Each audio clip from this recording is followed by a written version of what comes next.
London, famous for the Queen of England's home, a large clock called Big Ben, and for flooding an entire neighborhood with beer.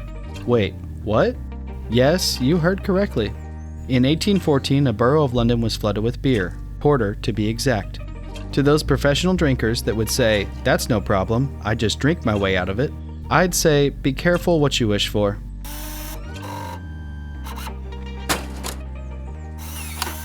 Enter the Horseshoe Brewery, located in the heart of St. Giles Rookery and what was once a poverty-stricken region of London. At its height, the brewery could produce over 100,000 barrels of beer annually. In those days, breweries were engaged in an arms race to see who could build giant storage vats. These vats held beers that fermented until it was deemed mature and ready to be shipped to pubs, with much acclaim given to the brewer in possession of the largest. While not the largest, the vats in the Horseshoe Brewery stood 22 feet tall. Each of these vats held more than 1 million pints of beer, weighing in at a whopping 571 tons. Due to this enormous weight, each of the wooden vats was reinforced with 80 tons of sturdy iron hoops. At about 4:30 in the afternoon on October 17th, George Crick, the storehouse clerk, was making his rounds. He noticed that one of the iron hoops had slipped off and now lay on the ground. As this occurred 2 to 3 times a year, there was no sense of urgency inside the brewery. Crick's boss even told him that, quote, no harm whatsoever would ensue, and instructed him to leave a note for it to be fixed at a later date. This, however, turned out to be devastatingly wrong. Just an hour later at 5:30, Crick heard a massive explosion come from the storeroom. The weakened vat had burst apart, destroying another vat's valve and smashing through several other barrels of beer. The ensuing deluge of beer ripped through an exterior wall with such ferocity that bricks were later found on nearby roofs. As the 2.5 brick thick, 25-foot tall wall collapsed, a young servant girl washing pots on the other side was crushed under the rubble. Since the rookery was low-lying and flat, it had insufficient drainage to handle the beer.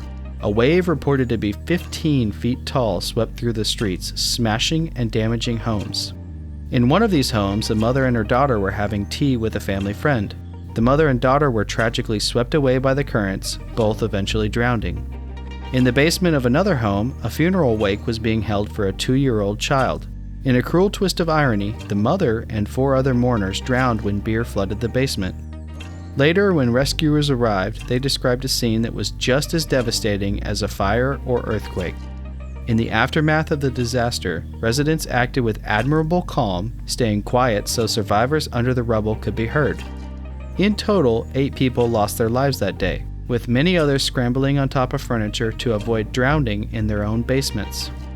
Ultimately, a coroner's inquest concluded the 8 people died, quote, casually, accidentally, and by misfortune, reaching a verdict of an act of God. The brewery avoided paying a single shilling to any of the victims or to repair the broken neighborhood.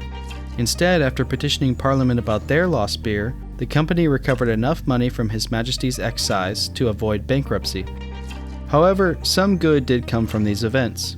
As a result of the accident, large wooden tanks were phased out of the brewing industry. They were replaced by lined concrete containers, ensuring there would never be another beer flood like this again. So the next time you're out drinking with your friends and you wish you had a never-ending supply of beer, remember that sometimes too much really is too much.